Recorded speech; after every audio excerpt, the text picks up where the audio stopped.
Bismillahirrahmanirrahim. Assalamualaikum warahmatullahi wabarakatuh. Innal hamdalillah nahmaduhu wa nasta'inuhu wa nastaghfiruhu wa natubu ilaih. Wa na'udzu billahi min syururi anfusina wa sayyiati a'malina. May yahdihillahu fala mudilla lahu wa may yudlil fala hadiyalah.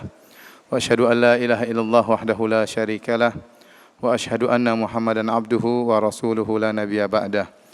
يا أيها الذين آمنوا اتقوا الله حق تقاته ولا تموتن إلا وأنتم مسلمون فإن أصدق الحديث كتاب الله وخير الهدى هدى محمد صلى الله عليه وسلم وشر الأمور محدثاتها وكل محدثة بدعة وكل بدعة ضلالة وكل ضلالة في النار. Hadirin dan hadirat yang dirahmati oleh Allah Subhanahu wa taala. Alhamdulillah pada kesempatan hari ini Allah Subhanahu wa taala mempertemukan kita di masjid yang penuh berkah ini. Masjid Al-Azhar di Cempaka Putih ya. Semoga pertemuan kita diberkahi oleh Allah Subhanahu wa taala. Salawat dan salam tercurahkan selalu kepada junjungan kita Nabi Muhammad sallallahu alaihi wasallam dan juga kepada keluarganya serta seluruh sahabat beliau tanpa terkecuali. Pada kesempatan kali ini kita berkumpul bersama-sama untuk mempelajari dan belajar bagaimana kita bisa menjadi hamba yang bersyukur kepada Allah Subhanahu wa taala. Dan tentunya menjadi hamba yang bersyukur kepada Allah bukanlah perkara yang mudah. Karena syukur merupakan ibadah yang sangat agung.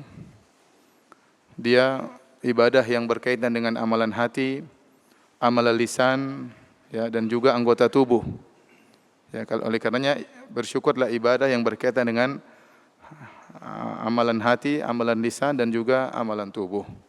Dan bersyukur adalah setengah dari keimanan, sebagaimana perkataan Ibnu Qayyim rahimahullahu taala, al-imanu nisfan, bahwasanya iman itu ada dua, nisfun syukrun wa nisfun sabrun. Bahwasanya iman itu ada dua, setengahnya adalah bersyukur dan setengahnya adalah bersabar. Kenapa beliau bisa mengatakan demikian? Karena kehidupan manusia tidak terlepas dari dua kondisi. Kondisi dia diuji oleh Allah dengan kenikmatan-kenikmatan, atau kondisi dia diuji oleh Allah Subhanahu wa taala dengan kesulitan dan kesulitan. Oleh karenanya Allah Subhanahu wa taala berfirman, "Wa nabluukum bisyarri wal khairi fitnah wa ilaina turja'un." Kullu nafsin dha'iqatul maut, setiap jiwa akan merasakan kematian. Wa nabluukum bisyarri wal khairi fitnah, dan kami akan menguji kalian dengan keburukan dan menguji kalian dengan kebaikan. Dan kepada kamilah kalian akan dikembalikan. Ini sering saya sampaikan bahwasanya jangan dibayangkan oleh kita bahwasanya ujian itu hanyalah kesulitan saja. Ya. Bukan hanya sakit, kesulitan, kekurangan harta. Di antara ujian yang Allah berikan kepada hamba-hambanya, nabluukum bil khairi, dan juga apa? Bisyarri wal khairi. Kami menguji kalian dengan kebaikan, yaitu dengan kesehatan, dengan waktu luang, dengan kelapangan harta, ya. Sehingga Allah melihat apakah hambanya bersyukur atau tidak.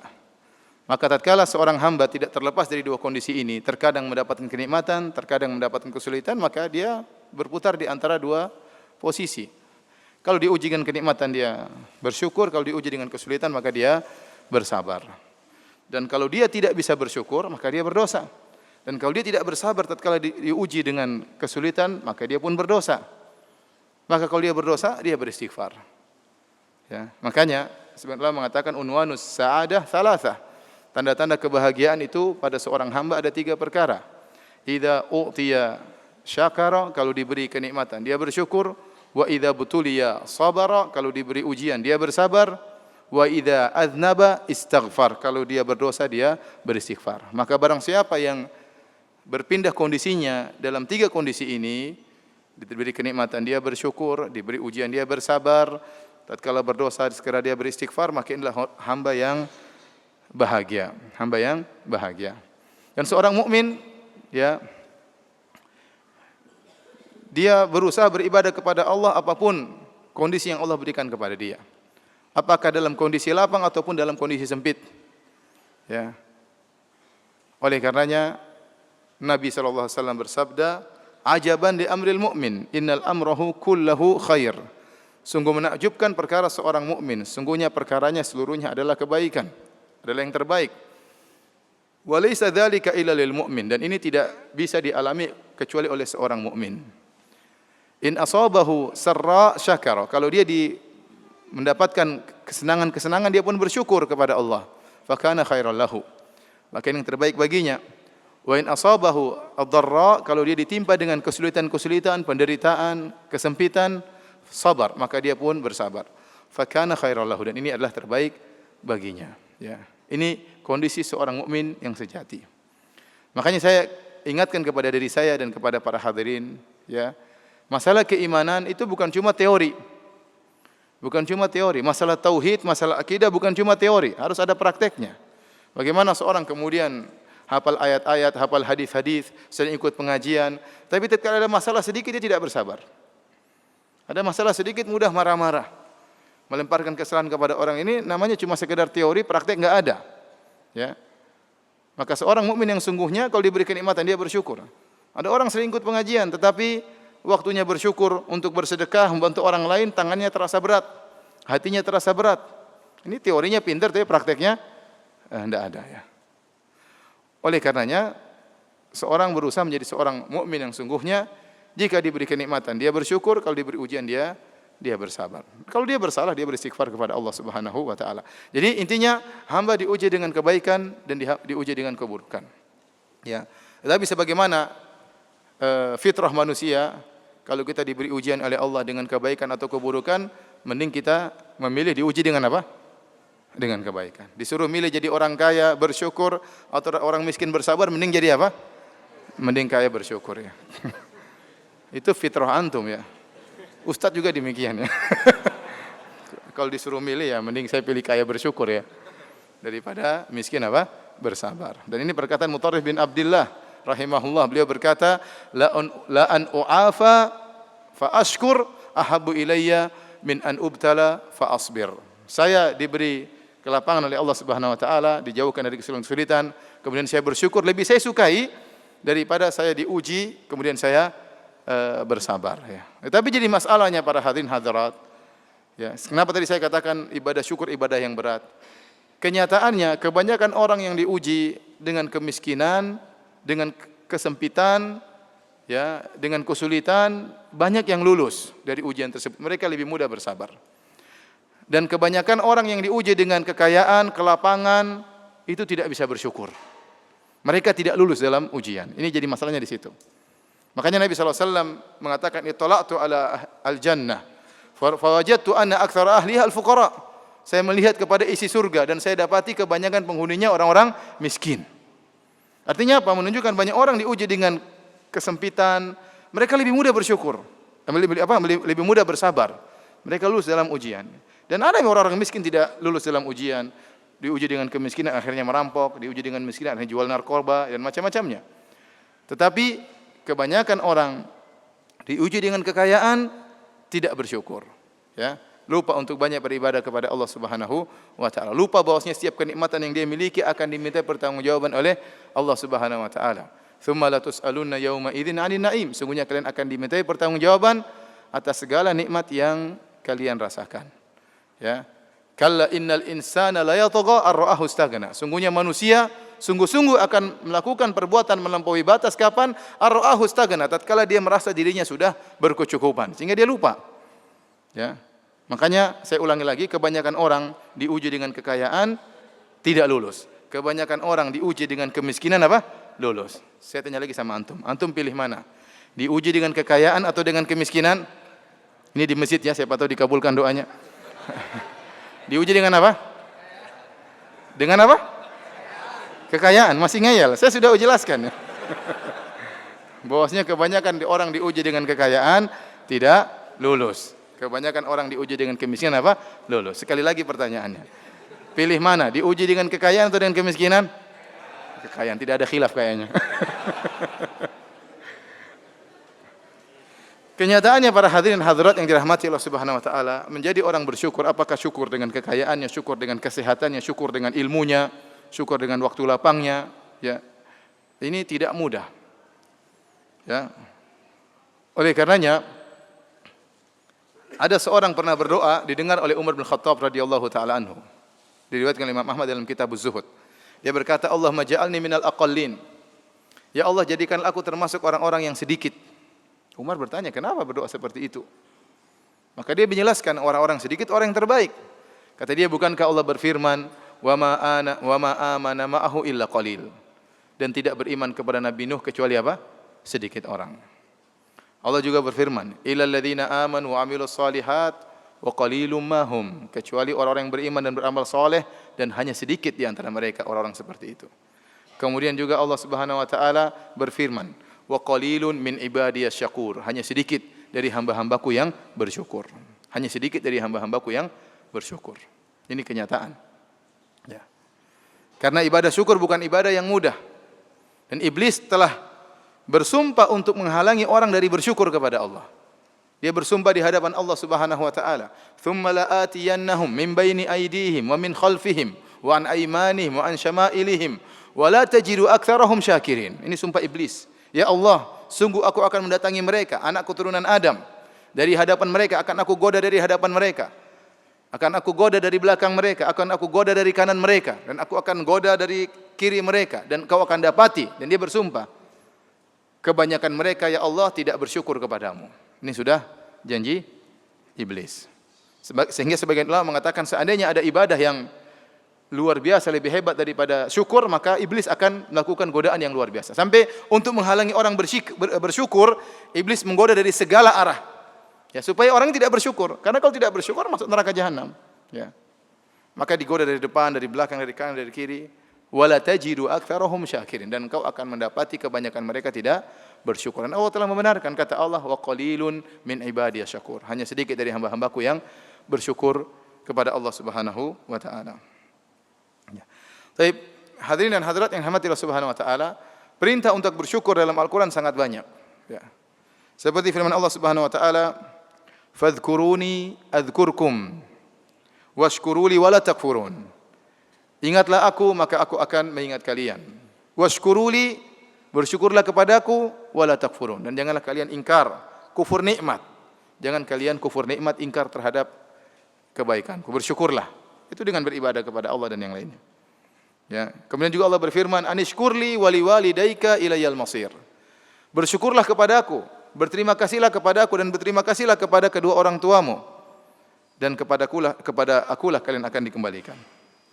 Bahkan Allah Subhanahu wa taala memerintahkan para nabi juga untuk bersyukur. Allah berfirman kepada Nabi Musa, "Ya Musa, inni istafaituka 'alan nasi birisalati wa bikalami, fakhudh ma ataituka wa kum minasyakirin."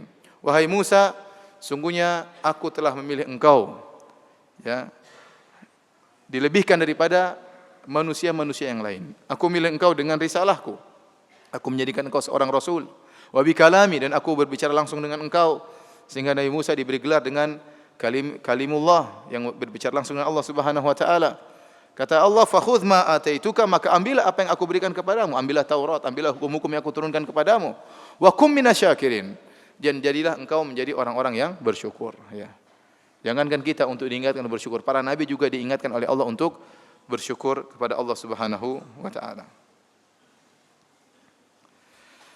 Baik, hadirin dan hadirat yang dirahmati oleh Allah Subhanahu wa taala. Sekarang kita berbicara tentang bagaimana kita bisa menjadi hamba yang bersyukur. Saya ulangi, kita sama-sama belajar, ya. Ya, bukan cuma antum, saya sebagai pembicara juga ingin bisa menjadi hamba yang bersyukur, ya. Karena bukan perkara yang mudah jadi hamba yang bersyukur, ya. Bagaimana kita bisa menerapkan bentuk syukur kita kepada Allah Subhanahu wa taala? Cara bersyukur dengan 3 perkara. Tadi telah kita sebutkan, syukur ini ibadah yang mulia karena berkaitan dengan amalan hati, dengan amalan lisan, dan amalan anggota tubuh. Maka yang pertama, syukur tersebut harus ada dalam hati kita, pengakuan bahwasanya seluruh nikmat dari Allah Subhanahu wa taala. Seperti dalam doa zikir pagi petang yang sering kita baca, "Abu'u laka bi ni'matika alayya." Ya Allah, aku mengakui bahwasanya seluruh nikmat yang Engkau berikan kepadaku adalah darimu. Aku mengakui seluruh kenikmatan yang Engkau berikan kepadaku. Jadi dalam hati kita ucapkan tersebut, meskipun lisan kita ucapkan tapi perenungan dalam hati. Abu'u laka bi ni'matika alayya. Aku mengakui tentang nikmat-nikmat yang kau berikan kepadaku, ya. Dan nikmat sangat banyak ya yang kita rasakan. Kemudian juga ya, seperti tatkala kita berumrah, kita bertalbiyah, kita mengatakan labbaik Allahumma labbaik, labbaik la syarika laka labbaik. Ya Allah, kami penuhi panggilan-Mu ya Allah. Ya Allah, kami penuhi panggilan-Mu untuk datang ke tanah suci ya Allah. Ya, la syarika lak, tidak ada syarikat bagimu ya Allah. Kemudian kita berkata, innal hamda wan ni'mata laka wal mulk la syarika lak. Sungguhnya segala pujian hanyalah milik-Mu ya Allah. Wan ni'mah, dan seluruhnya kenikmatan ini darimu. Seluruh kenikmatan yang kami rasakan dari Engkau ya Allah. Wal mulk, dan seluruh kerajaan adalah milik-Mu. La syarika lak, tidak ada syarikat bagimu. Kita mengakui nikmat semuanya dari Allah Subhanahu wa taala. Mungkin nikmat datang dari orang lain, mungkin nikmat datang dari bos kita, mungkin gaji datang dari bos kita, tapi semuanya yang ngatur siapa? Allah Subhanahu wa taala. Makanya Allah berfirman, "Wa ma bikum min ni'matin faminallah." Nikmat apa saja yang kalian rasakan dari Allah. Dan ini kita harus tahu, "Wa ma bikum min ni'matin faminallah." Ya. Apa saja kenikmatan yang ada pada kalian semuanya dari Allah Subhanahu wa taala. Nikmat apa saja itu semua dari Allah. Nikmat kesehatan, nikmat ketentraman, nikmat keluarga, nikmat anak-anak ya. Nikmat bisa bernafas, nikmat macam-macam. Semuanya dari Allah Subhanahu wa taala, tidak dari makhluk, tidak dari satu pun. Ya. Kata Allah Subhanahu wa taala, "Ya ayyuhalladzina amanu dzkuru ni'matallahi 'alaikum. Hal min khaliqin ghairullahi yarzuqukum minas sama'i wal ard." La ilaha illahu. Kata Allah, wahai orang-orang yang beriman, ingatlah tentang nikmat-nikmat yang Allah berikan kepada kalian. Apakah ada pencipta lain yang memberikan rizki kepada kalian dari langit dan bumi? Tidak ada. Tidak ada yang menciptakan kecuali siapa? Allah Subhanahu wa taala. Semua di alam semesta ini adalah milik Allah. Kita harus akui dengan hati kita. Makanya Allah mengatakan, walladzina tad'una min dunillah walladzina tad'una min dunihi ma yamliquna min qitmir. Kata Allah, dan seluruh ya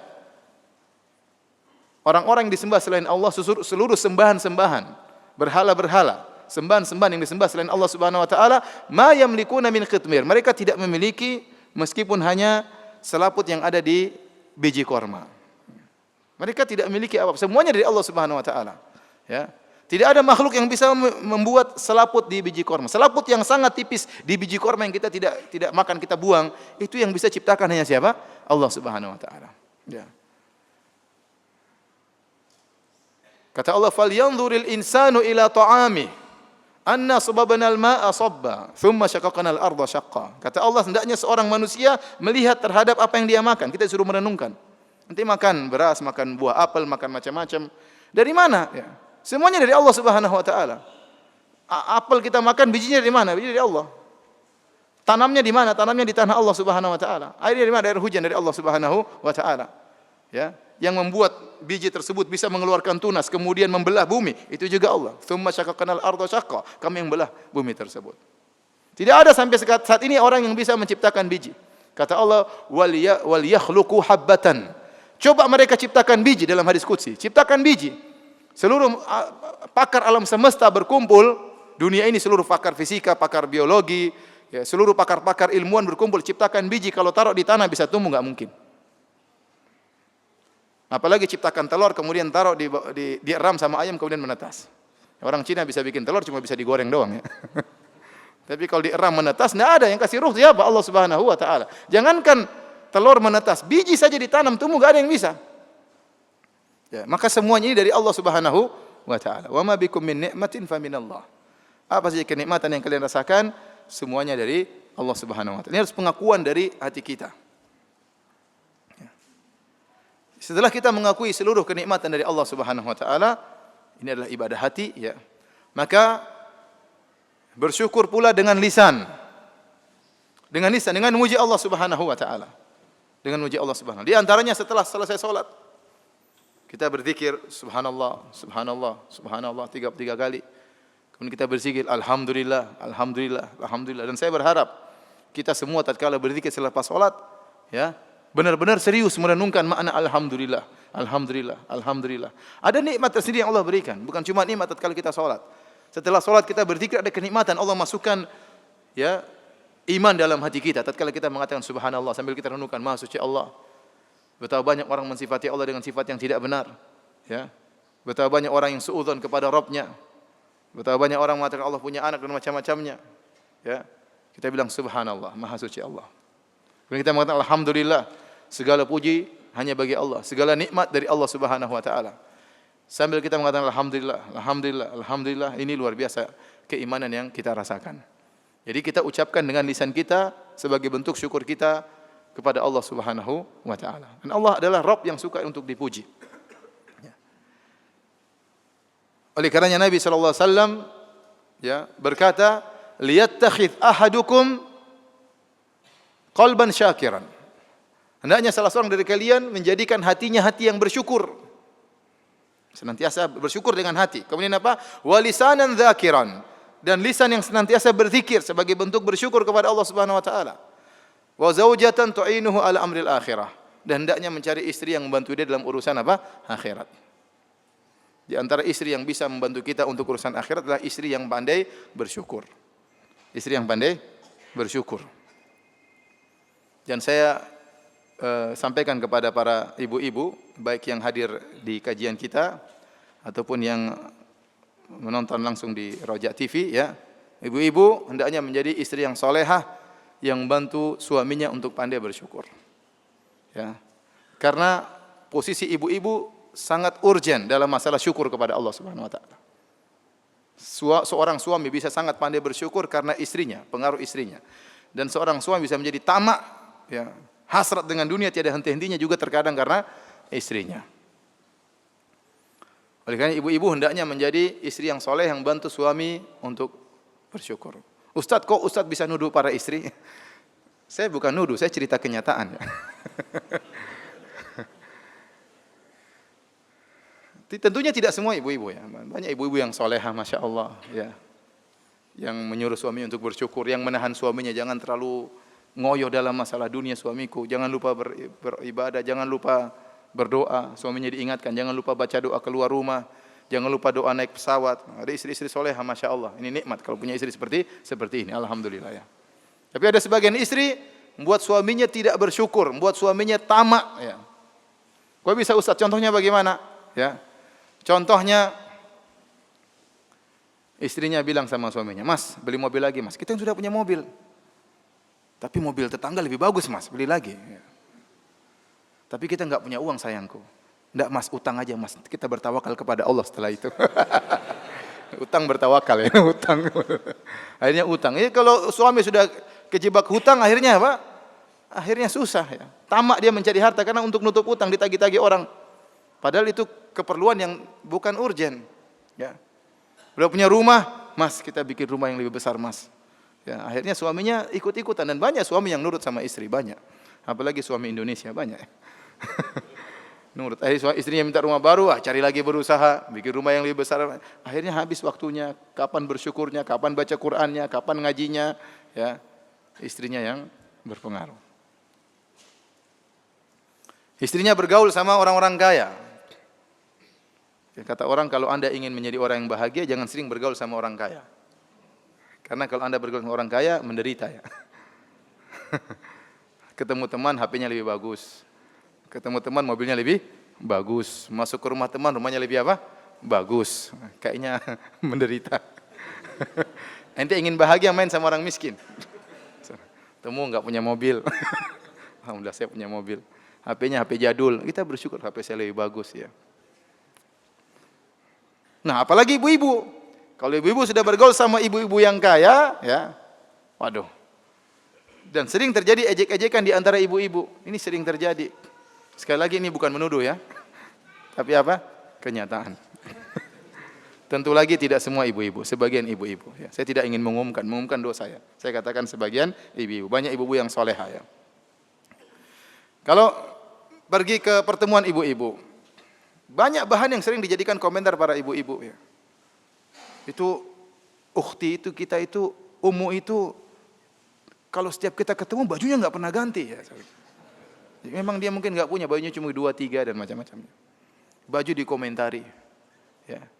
Ketemu lagi orang pakai HP, itu kok HP jadul masih, kamu HP jadul masih dipakai zaman sekarang. Dia kan tersinggung seperti itu. Ya. Karena ibu-ibu hobi komentar ya. Ustadz aja dikomentari. Ini saya cerita kenyataan ya. Istri saya tiba-tiba, istri saya negur saya. Kamu tuh kok nggak pernah ganti baju? Bukan ganti baju saya memang warnanya mirip-mirip ya. Karena ada ummahat yang lapor sama istri saya. Ustadz kok nggak pernah ganti baju? Kan tersinggung istrinya. Saya tidak tersinggung. Istri saya yang tersinggung seakan-akan istri saya tidak perhatian sama saya. Karena baju saya coklat tua, coklat muda, warna gelap-gelap. Jadi orang yang matanya kurang jeli, akhirnya menyangka bajunya sama saja. Dan memang ada baju yang warnanya sama memang. Disangka bajunya itu-itu aja. Istri saya tersinggung. Akhirnya tiba di Madinah beli baju banyak banget ya. Biar nggak ada yang komentar katanya. Ya. Akhirnya apa kalau seorang ibu-ibu sudah dikomentari, yang dia pulang ke rumah, yang jadi korban suaminya, Mas, sepatu beli 2 dong, 3, sendal beli 2 atau 3. Kenapa? Saya malu, kemana-mana sendalnya itu-itu aja gitu. Dompet juga ganti, Mas, beli berapa gitu, kasihan. Ini akibat bergaul dengan orang kaya. Kalau istri sudah kena penyakit gini, bawa ke orang miskin. Ya, kamu situ main sama orang miskin, biar bersyukur kepada Allah Subhanahu wa Ta'ala. Ingat ya, bukan berarti dilarang bergaul sama orang kaya. Tidak, kita bergaul dengan siapa saja, tapi seorang harus bisa menata hatinya. Harus bisa menata hatinya. Oleh karena dalam suatu ayat Allah mengatakan, ya ayyuhalladzina amanu la yaskhar qaumun min qaumin asa yakunu khairan minhum. Wahai orang yang beriman, janganlah sebagian kalian mengejek sebagian yang lain. Bisa jadi yang diejek lebih baik daripada yang mengejek. Kemudian kata Allah, wala nisaun min nisain. Dan jangan sebagian wanita mengejek wanita yang lain.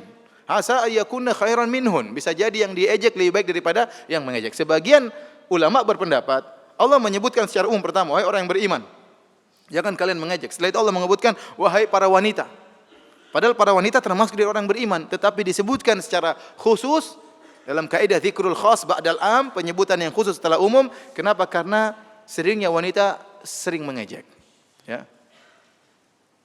Dan benar kata Nabi SAW, ya, bahwasanya kata Rasulullah SAW kepada para wanita, tasaddaqna fa inna kunna aktsara hatabi jahannam. Wahai para wanita, banyaklah kalian bersedekah karena banyak di antara kalian penghuni neraka jahanam. Sebagian wanita berkata, lima ya Rasulullah, kok bisa ya Rasulullah?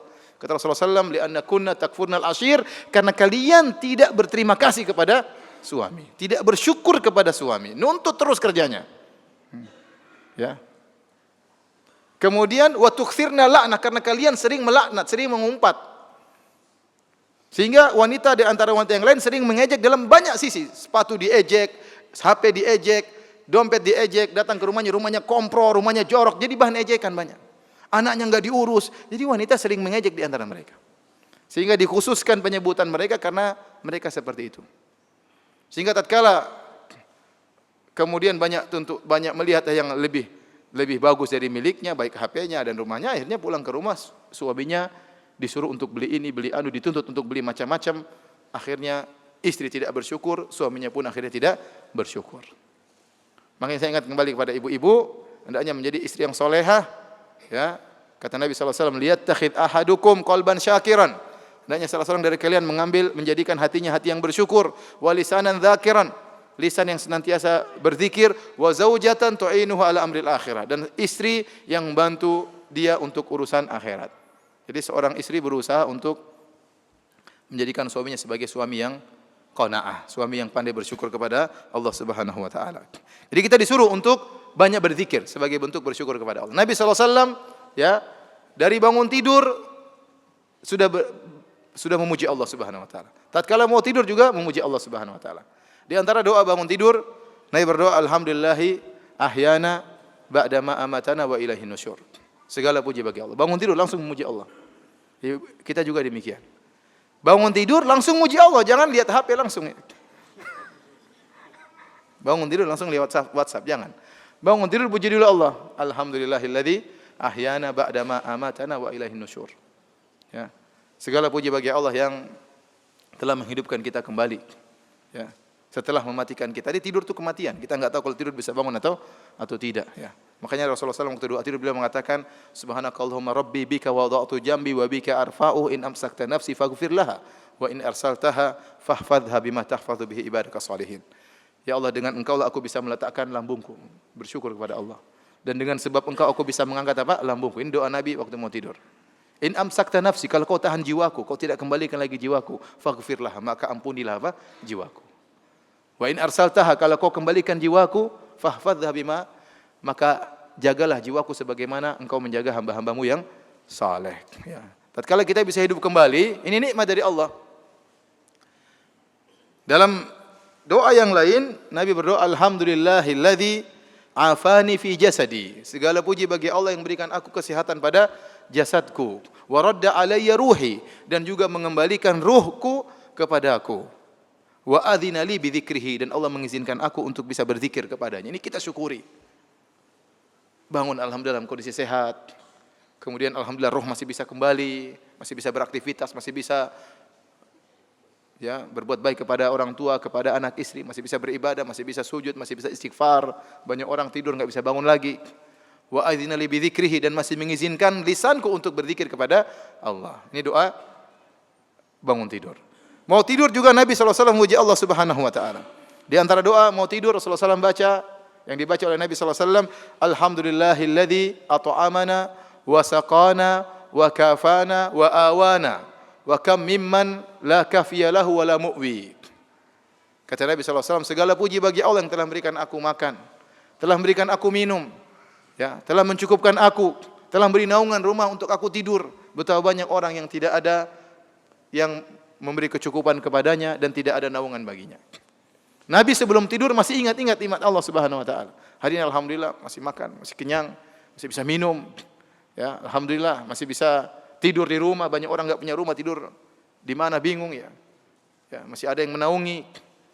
Ini Nabi SAW muji Allah Subhanahu wa taala sebelum tidur. Bangun tidur muji Allah, sebelum tidur juga muji Allah Subhanahu wa taala. Dan Allah Subhanahu wa taala adalah Rabb kita yang suka untuk dipuji, dipuji oleh hamba-hambanya.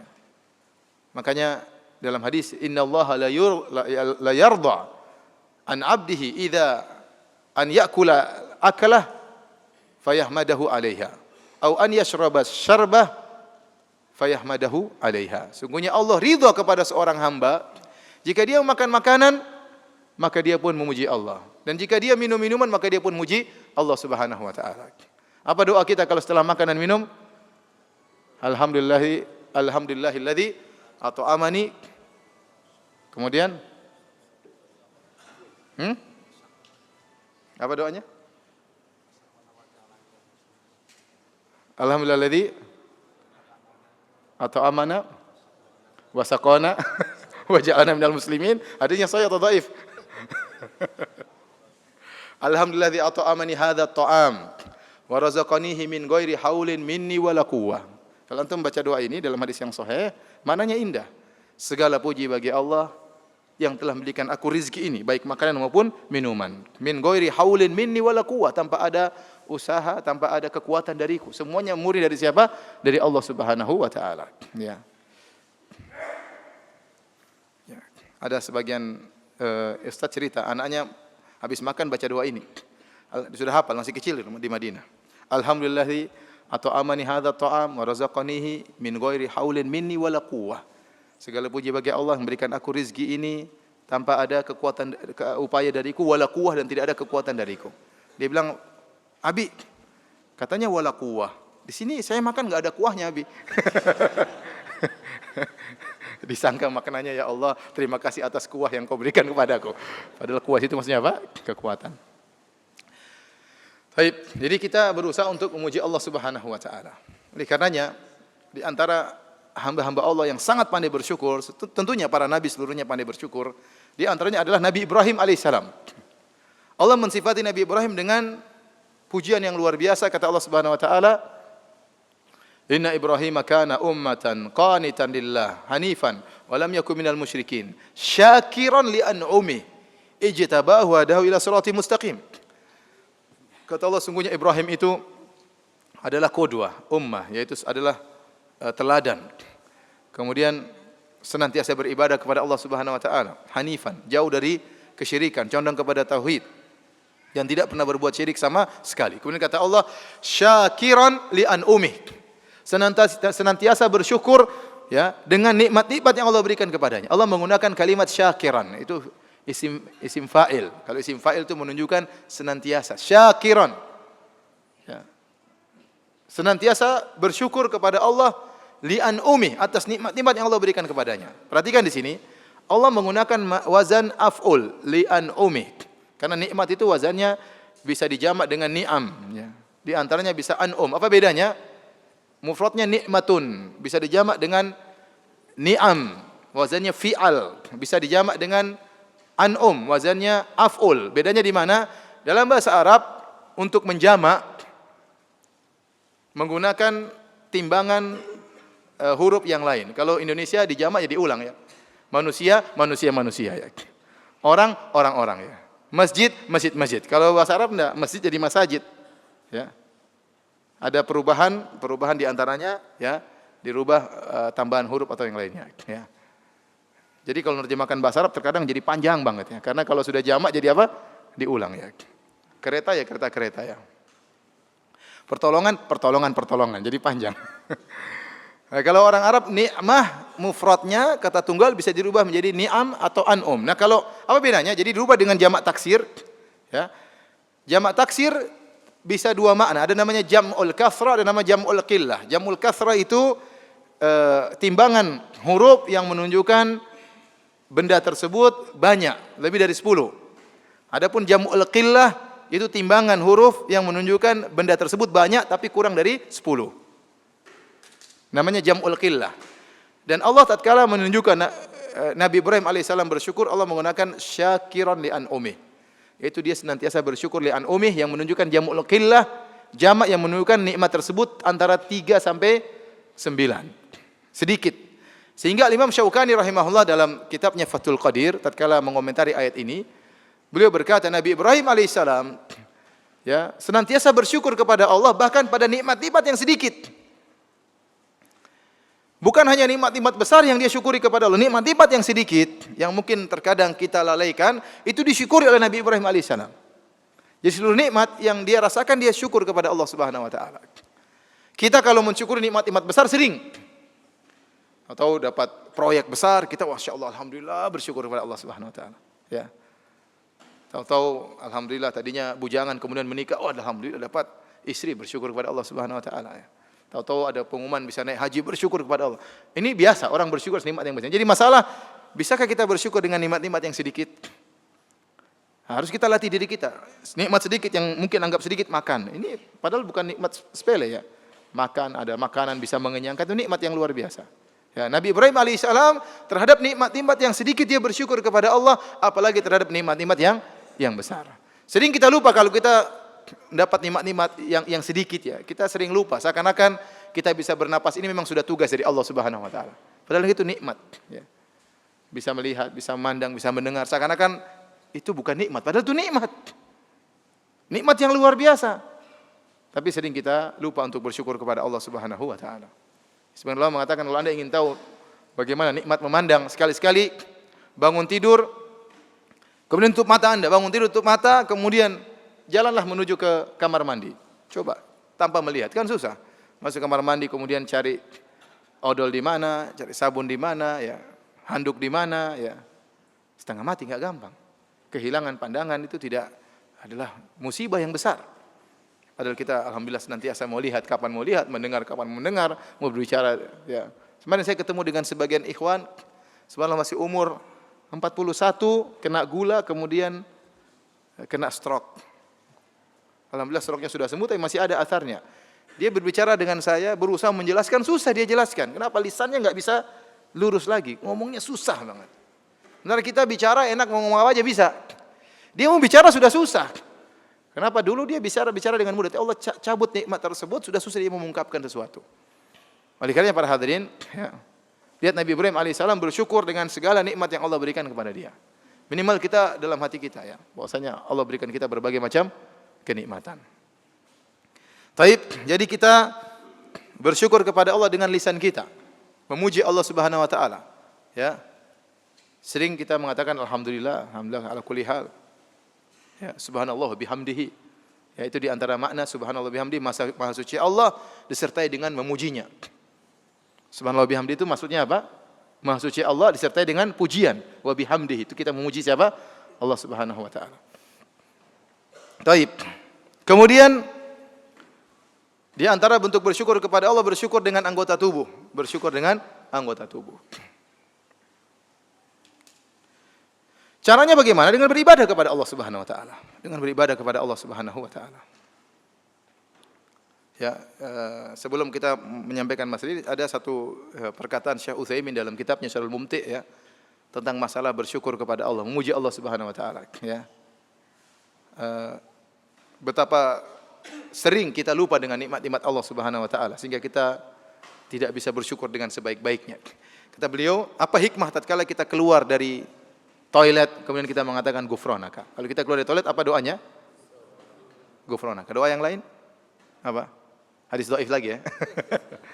Kita keluar dari toilet kita bilang ghufranaka. Ya Allah, ampunanmu ya Allah. Kata Syekh Utsaimin, kenapa? Karena kita mengaku kepada Allah, ya Allah, aku tidak mampu bersyukur kepadamu dengan sesungguhnya. Ya, kenapa kita bisa dibuat buang air itu nikmat? Seandainya kotoran tersebut tidak bisa keluar, maka itu sangat penderitaan yang luar biasa. Ya. Ternyata kita bisa masuk ke toilet, bisa buang air. Ini nikmat yang luar biasa, sering kita lupakan. Sehingga kita mengatakan, ya Allah, ampunanmu ya Allah. Ya. Karena kita tidak mampu bersyukur kepada Allah dengan semestinya. Kalau mau setiap nikmat kita bersyukur, kita tidak bakalan mampu. Ya. Tapi ini di antara bentuk untuk kita mengakui tentang karunia Allah Subhanahu wa taala kepada kita. Kita lanjutkan tentang bersyukur dengan anggota tubuh. Di antaranya secara umum, kalau Anda ingin tahu Anda bersyukur kepada Allah, maka beribadahlah kepada Allah Subhanahu wa taala. Di antara bukti bersyukur kepada Allah adalah dengan beribadah. Dengan beribadah kepada Allah. Oleh karenanya, ya, tatkala Allah Subhanahu wa taala memberikan kenikmatan yang luar biasa kepada Nabi Sulaiman. Nikmat yang luar biasa, kerajaan yang luar biasa sampai Nabi Sulaiman menguasai para jin, bahkan syaitan juga dikuasai oleh Nabi Sulaiman. Ya, angin dikuasai oleh Nabi Sulaiman, pasukannya juga pasukan hewan, bisa berbicara dengan bahasa hewan, luar biasa. Tidak pernah Allah berikan kepada nabi-nabi yang lain, dan Allah tidak akan berikan lagi kepada nabi-nabi yang lain. Karena dia berdoa dengan kata dia, habli mulkan la yambagi li ahadin min ba'di. Ya Allah, berikanlah aku kerajaan yang tidak boleh lagi kepada seorang pun setelahku. Maka Allah berikan dia berbagai macam mukjizat. Setelah Allah sebutkan tentang nikmat-nikmat tersebut kepada Nabi Sulaiman, kata Allah, i'malu ala Dawud syukran wa qalilun min ibadiyas syakur. Kata Allah, beramalah wahai keluarga Daud, yaitu Sulaiman bin Daud, Nabi Sulaiman, dan dia keluarga Daud, kan ayahnya Daud alaihissalam, syukran sebagai bentuk bersyukur kepada Allah. Wa qalilun min ibadiyas syakur, dan hanya sedikit dari hamba-hambaku yang bersyukur. Ya. Jadi di antara bukti Anda bersyukur, Anda beramal saleh. Gak usah banyak teori. Saya ini orang bersyukur tapi sholat malas. Ini ngomong kosong. Ya. Saya orangnya bersyukur kepada Allah, tapi zikir juga malas. Gak pernah baca Quran. Syukur dari mana? Ya. Saya bersyukur kepada Allah, tetapi pelit kalau bersedekah. Syukur dari mana? Kita nggak pingin banyak teori, pingin prakteknya. Kalau Anda banyak beribadah, berarti Anda bersyukur kepada Allah. Karena yang berikan rezeki kepada Anda adalah Allah Subhanahu wa taala. Ya. Kita saja kalau kita kerja sama seorang bos kita nyuruh kita apa saja, kita nurut atau tidak? Nurut. Mau jam berapa saja kita datang, kita nurut karena kita bersyukur kepada bos. Padahal nikmat yang Allah berikan kepada kita luar biasa. Ya. Maka bukti Anda bersyukur kepada Allah, Anda taat kepada Allah, beribadah kepada Allah Subhanahu wa taala. Di antaranya Nabi SAW menyebutkan tentang mensyukuri engsel-engsel tubuh. Ini apa namanya? Sendi-sendi tubuh. Engsel ya. Sendi-sendi tubuh. Alhamdulillah kita bangun pagi bisa gerak, bisa macam-macam ya. Ya. Antum bayangkan kalau bangun pagi kemudian kena asam urat kan setengah mati ya. Bayangkan jalan setengah mati. Saya ketemu teman masih muda, ketemu di mana? Ustaz Firanda ya. Tahu-tahu pakai tongkat 2. Kenapa kakinya? Asam urat Ustaz, kasihan. Ada orang badan kekar kemarin jalan minggu-minggu. Kenapa? Badannya kekar, asam urat. Mau apain? Ada orang sudah susah lututnya, sakit terus. Kenapa? Katanya pelicinnya sudah habis lah, macam-macam lah. Kita alhamdulillah gerak-gerak macam-macam mudah. Coba lihat orang kalau kena orang bilang apa? Saraf terjepit itu. Waduh, itu sakitnya luar biasa. Makanya Nabi SAW berkata, Yusbihu ala kulli sulama min ahadikum sadaqah. Sungguhnya setiap sendi yang ada pada tubuh kalian setiap pagi wajib untuk disyukuri dengan sedekah. Ya. Dan kita ada 360 sendi. Satu sendi saja nggak beres, sakitnya luar biasa. Dan ini saya dengar sebagian dokter cerita kepada saya waktu saya hajian kemarin. Dokter cerita, Ustadz, gara-gara hadis ini ada orang masuk Islam. Kenapa? Ada seorang pakar sendi, dia menghitung sendi-sendi dalam tubuh manusia, ternyata benar 300 berapa? 60. Padahal yang mengucapkannya Nabi SAW 1400 tahun yang lalu. Akhirnya dia masuk Islam gara-gara hadis ini. Ya. Jadi satu sendi saja nggak beres, kita menderita dan sakitnya luar biasa. Maka kata Nabi, setiap sendi dari 360 sendi wajib untuk disedekahkan sebagai bentuk syukur kepada Allah Subhanahu wa taala. Kemudian Nabi menjelaskan cara bersyukur seperti apa? Kullu tahmidatin shadaqah. Kullu tasbihatin shadaqah. Bertasbih itu sedekah sebagai bentuk syukur kepada sendi. Memuji Allah juga sedekah. Kullu tahlilatin la ilaha illallah juga sedekah. Kullu takbiratin sedekah. Setiap bertakbir sedekah. Amrun bil ma'ruf sedekah, menyeru orang kepada kebaikan sedekah. Wa nahyun 'anil munkar, mencegah orang dari perbuatan munkar juga sedekah. Kemudian kata Nabi, wa yujzi an dzalika rak'atani yarka'uhuma minadh duha. Dan cukup mewakili itu seluruhnya dengan salat 2 rakaat di waktu apa? Duha. Itu sebagai bentuk syukur Anda kepada Allah. Jadi syukur beribadah kepada Allah Subhanahu wa taala. Semakin Anda banyak bersyukur, banyak beribadah, Anda membuktikan Anda banyak bersyukur. Makanya Nabi SAW waktu salat sampai kakinya bengkak, ya, maka istrinya bertanya, Rasulullah, Anda salat sampai seperti ini, ya, hatta tatawarram qadamah, sampai keduanya kakinya bengkak, pecah-pecah. Kata Nabi SAW, afala akunu abdan syakuran. Kenapa aku tidak menjadi hamba yang bersyukur kepada Allah Subhanahu wa taala? Jadi, saya ingatkan kepada hadirin dan hadirat, ya, bukti yang paling nyata Anda bersyukur adalah dengan beribadah. Ya, Anda bersyukur dengan hati, iya, itu penting. Dengan mengakui segala nikmat dari Allah Subhanahu wa taala. Bersyukur dengan lisan, dengan memujinya, itu juga penting. Yang paling penting praktek dengan ibadah. Ibadah apa saja? Ya, berbakti kepada orang tua berarti Anda bersyukur kepada orang tua dan bersyukur kepada Allah karena Allah yang suruh Anda berbakti kepada kedua orang tua. Bersedekah, salat malam, salat duha, salat berjamaah, bersyukur kepada Allah. Mumpung Anda masih bisa berjalan, langkahkanlah kaki Anda menuju ke masjid untuk salat berjamaah, ya. Di antara bentuk bersyukur kepada Allah adalah sujud syukur. Sujud syukur. Kalau kita mendapatkan kenikmatan yang luar biasa, kita sujud syukur. Berterima kasih kepada Allah Subhanahu wa taala. Dalam hadis yang dihasankan oleh Syekh Albani rahimahullahu taala, an Abi Bakrah, dari sahabat Abi Bakrah radhiyallahu anhu, beliau berkata, "Kana Rasulullah sallallahu alaihi wasallam idza ja'ahu amrun sururan aw yusarru bihi kharra sajidan syakiran lillah." Kalau Nabi didatangkan kabar yang menggembirakan beliau, amru sururin au busyira bihi, dalam riwayat perkara yang membuat beliau gembira atau kabar gembira yang menyenangkan hati beliau, kharra sajidan syakiran lillah, maka beliau pun langsung sujud syukur kepada Allah Subhanahu wa taala. Oleh karenanya pendapat yang kuat dalam masalah sujud syukur tidak diwajibkan untuk bersuci. Kapan kita mendengar nikmat yang luar biasa, kita bertakbir Allahu Akbar, kemudian apa? Sujud syukur. Kemudian kita muji Allah Subhana rabbiyal a'la, subhana rabbiyal a'la, subhana rabbiyal a'la. Ya. Kapan saja. Ya, beda dengan sujud tilawah. Sebenarnya Allah mengatakan sujud tilawah harus berwudu. Tapi kalau sujud syukur, kapan saja kita dengar kenikmatan, segera sujud syukur kepada Allah Subhanahu wa taala. Oleh karenanya bagaimana dipraktikkan oleh para salaf, ya. Contoh dipraktikkan oleh Abu Bakar radhiyallahu taala anhu. Abu Bakar radhiyallahu anhu tatkala sampai kabar kepada beliau tentang wafatnya atau tewasnya Musailimah al-Kadzdzab, Musailimah yang pernah ngaku sebagai nabi, dan terjadi peperangan antara kaum muslimin dengan pasukannya Musailimah, nabi palsu, dan banyak kaum muslimin yang terbunuh tatkala itu, ya. Maka begitu dengar Musailimah telah tewas, Abu Bakar pun sujud bersyukur kepada Allah Subhanahu wa taala. Demikian juga Ali bin Abi Thalib. Di zaman Ali bin Abi Thalib, Rasulullah SAW telah kabarkan kepada Ali bin Abi Thalib bahwasanya, ya, saya khruju fi akhiriz zaman, akan keluar di akhir zaman, qaumun, atau orang-orang khawarij, hudatsaul asnan, sufahul ahlam, yang mereka masih muda dan kemudian mereka juga orang-orang bodoh, ya.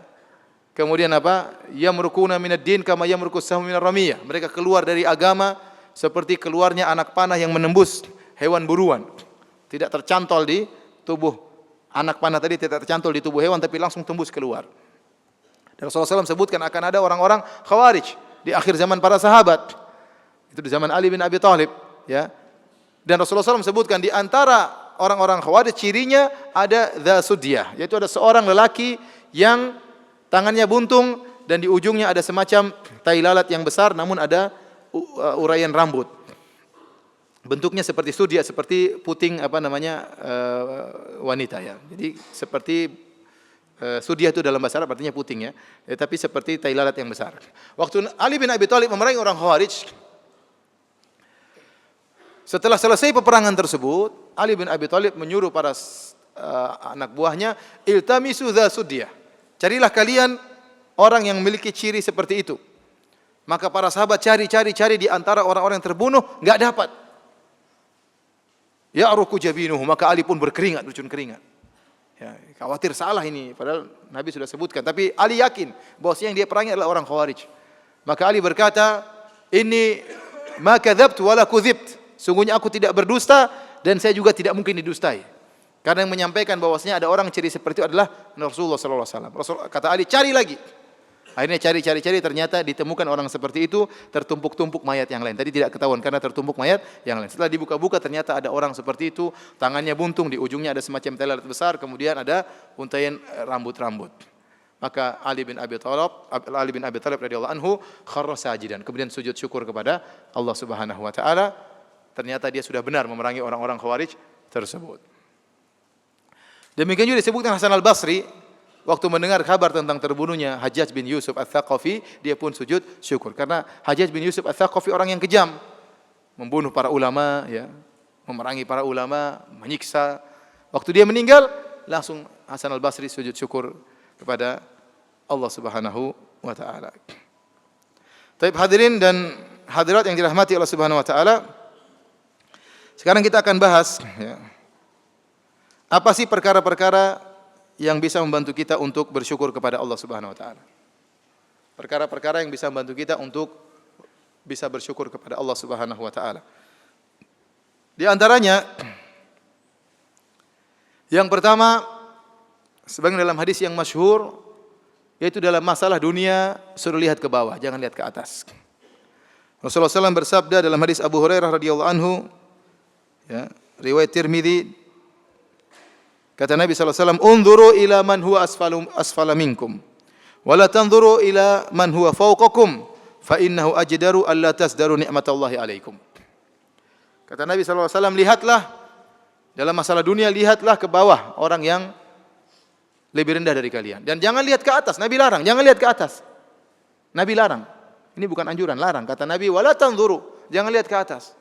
Fa innahu ajdaru alla tasdaru ni'matallahi alaikum. Kalau kalian lihat ke bawah, kalian tidak akan pernah meremehkan nikmat Allah Subhanahu wa taala.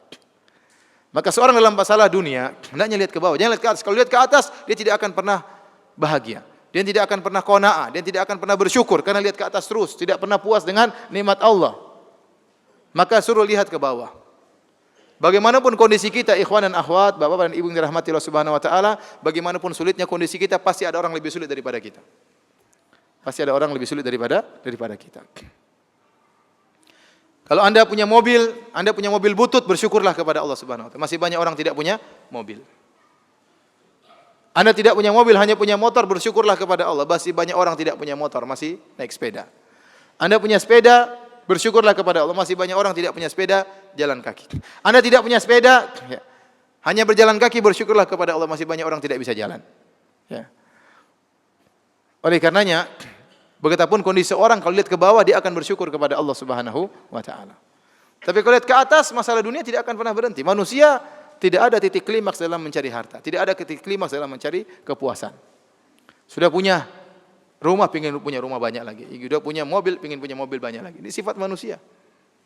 Kata Nabi sallallahu alaihi wasallam, "Lau kana li ibni Adam wadiyani min dhahab, labtaghu thalithan. Wa ma yamla'u jawfahu ila turab." Seandainya anak Adam memiliki 2 lembah emas, dia akan mencari lembah yang ketiga dan dia tidak akan berhenti kecuali setelah mulutnya dipenuhi dengan pasir. Udah mati baru selesai. Selama dia masih hidup dia tamak. Dan kita mendapati beberapa orang sudah tua. Harusnya orang ini istirahat beribadah kepada Allah. Sudah kaya, seandainya dia tua miskin ya mungkin kita tanggung jawab sebagai kepala rumah tangga. Ini udah tua, udah punya kekayaan, masih saja sibuk urusan dunia, tidak berhenti-berhenti.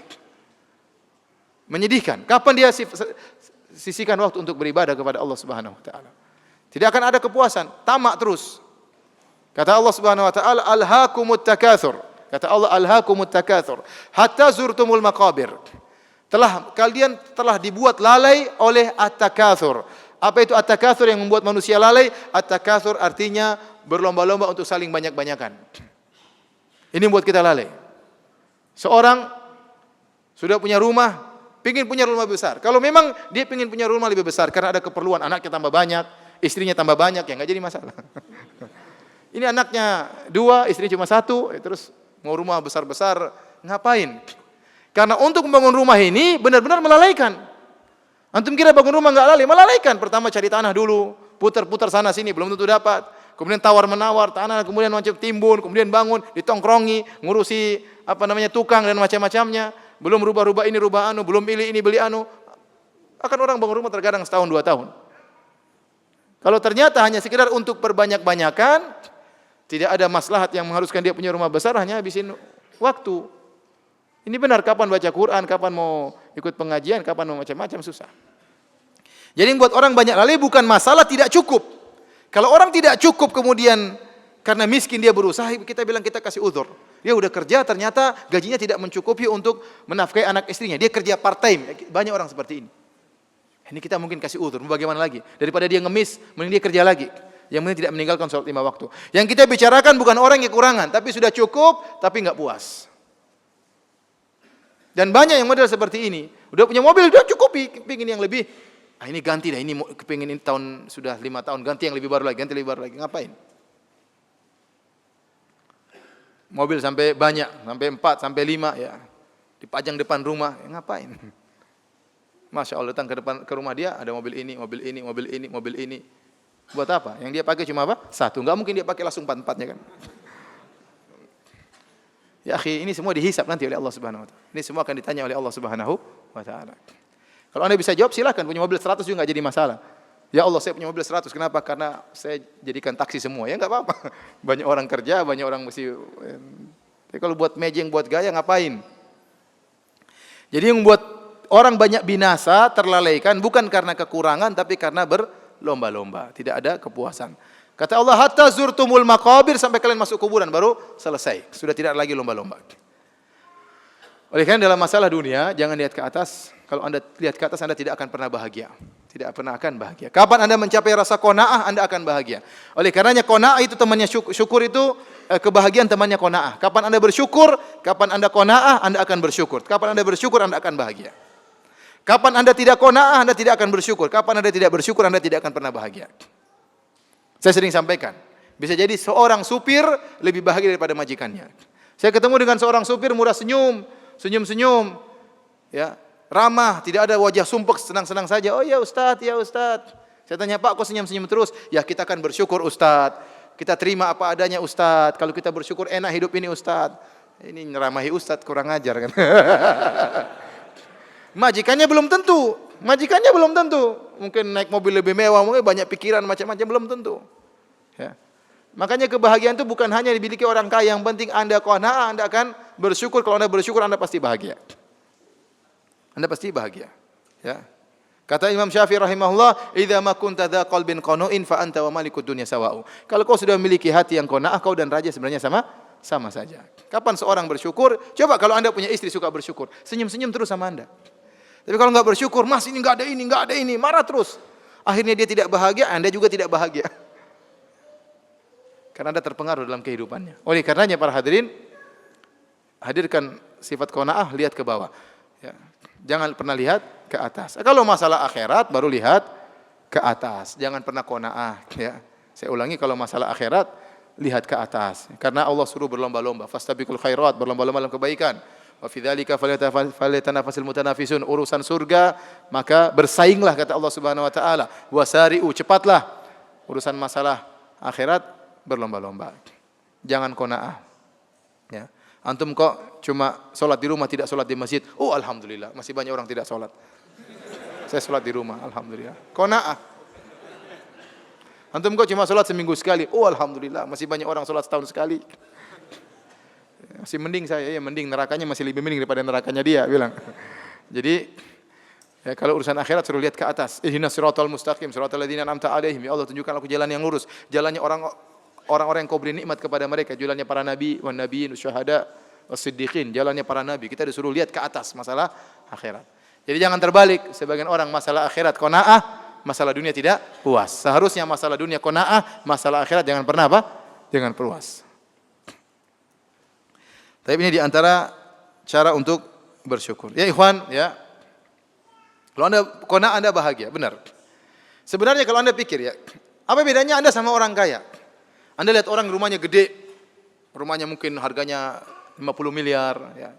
Kita udah masuk rumah-rumah seperti itu ya. Mungkin harganya mungkin puluhan miliar, ya. Bedanya Anda sama dia apa bedanya? Dia makan, Anda juga apa? Makan. Dia tidur, Anda juga tidur kan? Ya. Iya. Dia naik mobil, Anda juga naik mobil. Entah dia punya mobil sendiri, entah Anda naik Grab atau naik bayar, tapi sama-sama naik mobil. Anda mencret, apakah dia enggak pernah mencret? Apa orang kaya enggak pernah mencret? Ya, orang kaya juga mencret, juga sakit perut sama seperti ente. Bedanya apa ya? Bedanya rumahnya besar, rumahnya kita kecil, rumahnya dia kita kontrakan ya. Memang ada bedanya, tapi tidak terlalu jauh ya. Antum enggak terima ya? Maksud saya, sudahlah nikmati yang ada. Ya. Dia makan, kita juga makan, apa? Ya, kita ngaji, dia belum tentu ngaji, banyak urusan dia. Pegawainya banyak sekali, dia belum tentu ngaji. Ya. Dia belum tentu baca Quran, belum tentu. Ya. Ya bolehlah kita cari perbaikan kehidupan, boleh, tapi ya, jangan makanya sebagian ulama mengatakan, kalau seorang memandang orang kaya dengan pandangan yang adil, yang munsif, dia pasti memuji Allah Subhanahu wa taala. Ya ikhwan, orang kaya itu punya kelaziman konsekuensi juga yang banyak yang dia pikirkan. Dia pikirkan perusahaan dia pikirkan saingan perusahaan. Dia mengikuti perkembangan berita tentang ekonomi. Kalau sudah waktu gajian kepada anak buah, dia pusing. Ente tidak pusing, ente terima gaji dari dia. Yang pusing juga dia, gimana anak buah saya, pegawai saya harus digaji. Macam-macam dia pikirkan. Belum dia pikirkan uangnya simpan di mana. Pikirkan lagi ternyata teman bisnisnya bisa jadi berkhianat. Banyak yang dia pikirkan. Ente setelah pulang pengajian tidur selesai. Tidak terlalu banyak dipikirkan. Maksud saya kalau ente lihat dari sisi ini, ente dapat bahagia, dapat kebahagiaan. Ya. Betapa banyak orang kaya tidak bisa tidur. Sebelum tidur mikir pusing banyak. Ente tidur, istri sudah tidur selesai. Bangun-bangun sudah pagi, alhamdulillah. Kerja lagi, ya. Alhamdulillah. Ya. Betapa banyak orang yang hidupnya santai tapi tidak bisa tidur. Ente yang kerja keras mungkin macul, mungkin apa, capek, tidur meskipun di atas sawah. Nikmat atau tidak? Dia belum tentu bisa tidur. Oleh karenanya jika seorang mandang dengan pandangan yang adil, ya, saya tidak suruh antum menjadi orang miskin ya, enggak ya. Maksud saya, terimalah, bersyukurlah dengan apa yang Allah berikan, yakinlah apa yang Allah takdirkan itu yang terbaik bagi antum. Taib. Kemudian di antaranya menghitung-hitung nikmat Allah Subhanahu wa taala. Ya, kita ingat-ingat nikmat Allah. Wa in ta'uddu nikmatallahi la tuhsuha. Kalau kalian menghitung nikmat Allah, kalian tidak akan mampu. Tapi kita hitung-hitung yang semampu kita. Anda renungkan sekarang. Contoh kita ini. Kita ini diciptakan oleh Allah Subhanahu wa taala. Alhamdulillah kita diciptakan jadi manusia, bersyukur. Coba kalau nanti jadi monyet, jadi kambing ya. Ya. Jadi monyet, tadi ada topeng monyet kan kasihan. Ya, kata sebagian teman, kita bersyukur bisa makan dari hasil makanan kita sendiri. Ada orang dari hasil monyet dia makan. Artinya kan enggak enak jadi hewan. Ya. Coba antum diciptakan jadi kecoa kan enggak enak kan? Jadi manusia alhamdulillah nikmat. Sudah jadi manusia alhamdulillah ternyata Anda orang Islam. Nikmat. Betapa banyak orang dilahirkan bukan orang Islam. Anda diberi hidayah oleh Allah Subhanahu wa taala. Betapa banyak orang lebih cerdas daripada Anda tidak dapat hidayah. Karena masalah hidayah bukan tidak berbanding lurus dengan masalah kecerdasan. Betapa banyak orang cerdas, orang Jepang lebih hebat dari kita, IQ-nya lebih tinggi, tapi nyembah matahari. Dalam masalah akidah otaknya enggak ada. Iya, dia pintar dalam masalah robot, dalam masalah ini, dalam masalah teknologi, masalah akidah enggak punya hidayah, nyembah matahari. Banyak orang-orang di India cerdas, ya, canggih dalam masalah IT dan macam-macamnya, nyembah sapi. Sapi dimuliakan. Sementara kita di sini kita dipotong sapi tersebut, di sana dimuliakan. Ya. Kemana otaknya? Kita bilang hidayah dari Allah Subhanahu wa taala. Karena hidayah bukan masalah kecerdasan. Banyak orang mungkin detailnya bagus, detailnya ini, tapi jadi pengikut nabi palsu. Antum kira pengikut misalnya yang ngaku sebagai nabi palsu itu orang-orang bodoh? Tidak, mereka orang cerdas. Mungkin orang-orang kaya, mungkin direktur-direktur, tapi goblok dalam masalah agama. Allah tidak beri hidayah. Ya. Gimana seorang kemudian menyembah batu, menyembah patung? Ya. Saya ingat selalu cerita teman saya, ada seorang polisi di Madinah ya.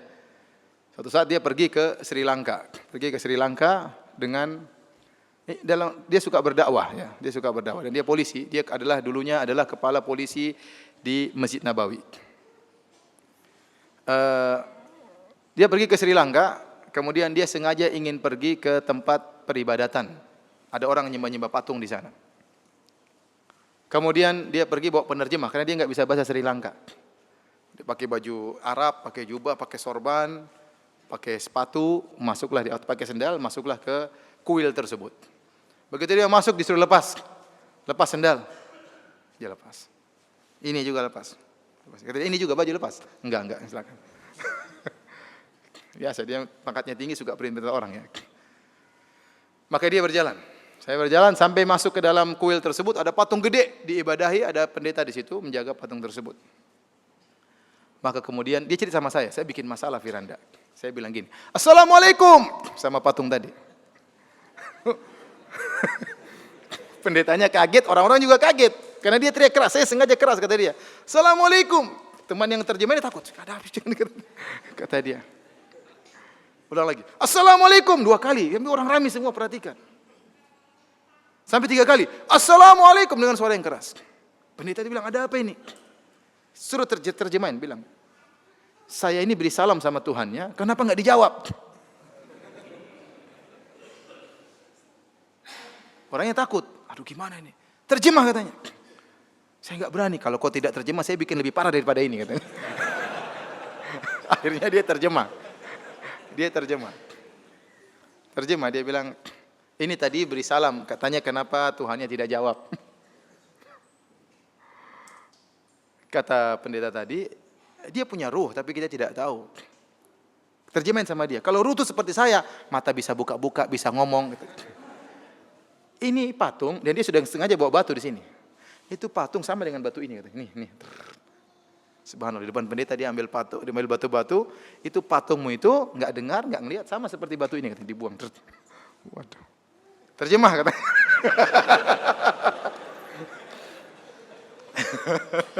Kata dia, "Syekh, jangan Syekh, kalau kita bisa dibunuh orang." Kata Syekh tersebut, "Saya ingin kau mati syahid di sini." Nanti hati-hati bawa Syekh, jangan sembarangan. Akhirnya, "Ayo Syekh kita pergi." Kata Syekh, waktu kita pergi, saya lihat pendeta tadi lihat ke atas terus, lihat ke patung kayaknya kena syubhat itu pendeta ya. Oleh karena ikhwan, masalah hidayah benar, itu nikmat. Ente lahir dalam kondisi Islam itu nikmat hidayah. Banyak orang tidak ada hidayah. Mensucikan ikan, mensucikan hewan ya macam-macam ya. Kalau sudah masalah akidah itu murni hidayah dari Allah Subhanahu wa taala. Kemudian lihatlah kata Allah Subhanahu wa taala, "Afala yang wa fi anfusikum afala tubsirun." Lihatlah kepada diri kalian, tidakkah kalian lihat bagaimana diri kalian? Allah ciptakan tubuh kita dengan luar biasa hebatnya ya. Dan dalam tubuh kita ini berbagai macam sistem peredaran tubuh, sistem pernapasan, sistem ginjal dan macam-macam. Ini luar biasa. Ini semua dari Allah Subhanahu wa taala. Allah ciptakan jantung Anda pun baik di bawah tulang-tulang ya. Allah jadikan wajah Anda tampan ya. Untuk bayangkan kalau Anda lahir kemudian hidung Anda lubangnya di atas, kan susah kasihan. Kalau hujan setengah mati ya. Kalau Anda lahir kemudian jantung di luar kan juga susah, kasihan. Kalau ada orang jengkel sama Anda tinggal dicopot di depan kan susah. Ini nikmat kita diberikan tubuh yang sehat ya. Belum lagi tentang kenikmatan Allah berikan matahari, hujan ya. Allah menyebutkan matahari bagaimana beredar pada porosnya, seandainya dia mundur sedikit saja kita akan kedinginan, bisa mati kedinginan. Kalau matahari maju sedikit saja dari porosnya kita akan kepanasan. Allah jaga peredarannya. Hujan, Allah kirimkan hujan. Ibnu Qayyim menyebut dalam kitabnya Miftah dari Sa'adah. Hujan Allah kirimkan dengan rintik-rintik. Dari atas sampai bawah satu tetes saja. Mengenai satu tujuan yang tidak pernah meleset. Seandainya di atas titik-titik tadi bergabung jadi 10 meter kali 10 meter, bahaya kan? Kemudian jatuh di langit, bahaya, nanti bisa mati kena hujan. Tapi satu titik, kita lihat kalau di mobil kan kelihatan, kelihatan. Satu titik kena satu posisi. Nikmat. Yang ngatur gitu siapa? Allah Subhanahu wa taala. Ya. Lau nasya'u ya, La ja'alnahu ujajan. Kata Allah, kalau kalian berkehendak, kami jadikan hujan tersebut hujan yang asin. Afala tashkurun? Kenapa kalian tidak bersyukur? Allah jadikan air hujan air yang tawar. Coba kalau turun air asin, apa manfaatnya? Manfaat bagi kita tidak ada, manfaat bagi tumbuhan juga tidak ada. Jadi ini di antara hal yang buat kita bersyukur kepada Allah Subhanahu wa taala, kita mengingat nikmat-nikmat yang Allah berikan kepada kita. Kemudian di antara hal yang bantu kita untuk bisa bersyukur kepada Allah, kita harus yakin bahwasanya setiap kenikmatan yang kita dapatkan akan dimintai pertanggungjawaban oleh Allah. Tsumma latus'alunna yauma idzin 'anil na'im.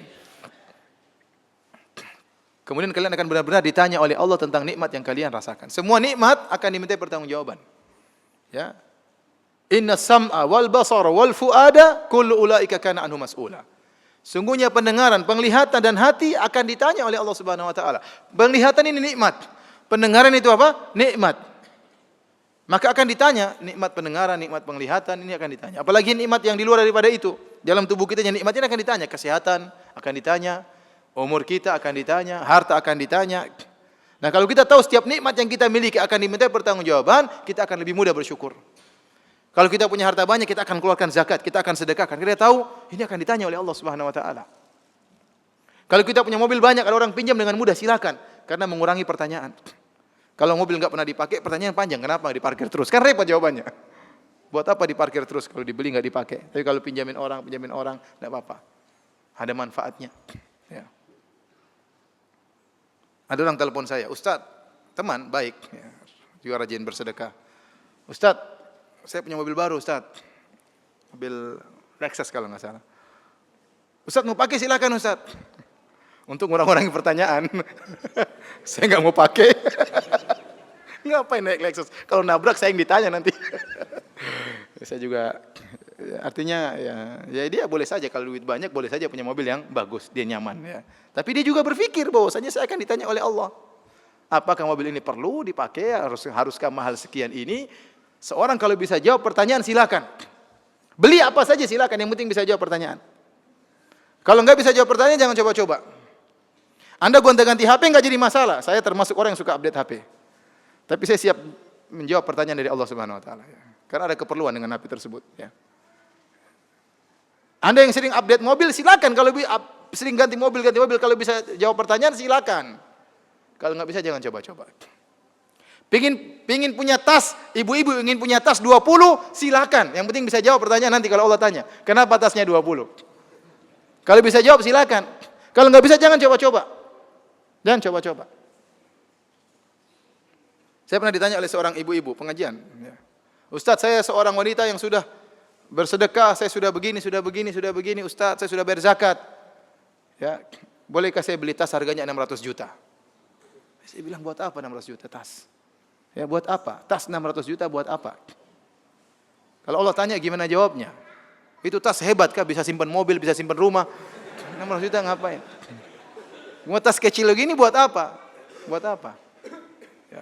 Khawatir tas seperti itu buat orang sombong karena yang ditampilkan mereknya. 600 juta, apa fungsinya? Bedanya 600 juta dengan tas harga 3 juta. Apa bedanya? Enggak ada bedanya. Kenapa harus 600 juta? Kalau bisa jawab pertanyaan Allah, silakan. Karena setiap nikmat yang kita rasakan ditanya oleh Allah Subhanahu wa taala. Intinya kalau bisa jawab silakan, enggak ada yang ngelarang. Maka seorang tatkala ingin beli sesuatu, ya tanya, ini bisa jawab enggak pertanyaannya kalau ditanya oleh Allah? Kalau bisa silakan. Silakan. Kalau enggak bisa jangan coba-coba. Hanya menambah apa? Bumerang yang akan menyerang Anda pada hari kiamat kelak. Ya. Oleh karena para hadirin, ini di antara hal yang buat kita mudah bersyukur, kita mudah menjadi qanaah. Lihat orang rumahnya besar, kita alhamdulillah. Kalau saya punya rumah sebesar itu gimana ditanya oleh Allah nanti? Sementara tetangga-tetangga masih banyak yang kelaparan, tetangga-tetangga masih banyak yang miskin. Iwan kemarin saya merasa sedih sekali kemarin. Bukan sedih karena saya jarang biasa mengalami seperti itu ya. Saya alhamdulillah kalau misi pengajian dijemput kebanyakannya seringnya pakai mobil ya. Pakai mobil dengan berbagai macam modelnya. Saya ustaz tapi naik mobil macam apa saja pernah ya. Mobil butut, mobil mewah, mobil super mewah juga alhamdulillah sudah alhamdulillah ya. Satu saat saya ingin mengisi di Bekasi waktu itu. Beberapa minggu yang lalu. Waktu weekend sangat padat waktu itu. Sampai akhirnya tidak terburu padahal saya keluar dari rumah pada asar. Tidak terburu karena long weekend, akhirnya saya bilang sama panitia, sudah saya naik ojek aja. Naik ojek. Karena nggak mungkin, ini sudah lihat di Google masih jauh, nggak terkejar. Akhirnya ada panitia yang turun dari mobil, ngentopin Gojek di tengah jalan. Jadi saya naik Gojek. Naik Gojek, masuk di tengah-tengah kepadatan. Baru pertama saya seperti itu. Asap-asap kendaraan. Subhanallah, saya bilang selama ini saya di atas nikmat. Saya tutup terus ini, tutup. Karena saya nggak kuat asap seperti itu. Kemudian masuk sampai di depan rel kereta api, nunggu kereta api lewat. Waduh, kata saya. Benar-benar saya merasakan, subhanallah, kasihan orang-orang ini selama ini. Ya mungkin mereka biasa, saya tidak terbiasa, kaget merasakan seperti itu. Ya. Ibu-ibu, ada yang gonceng orang tua, ada yang anak-anak. Saya lihat sendiri itu, padat sekali waktu itu. Ya. Saya sering lihat mereka, tapi saya tidak terpikirkan kalau seperti itu parahnya. Karena melihatnya dalam mobil, kasihan. Ini sekarang saya turun langsung, baru saya rasakan apa?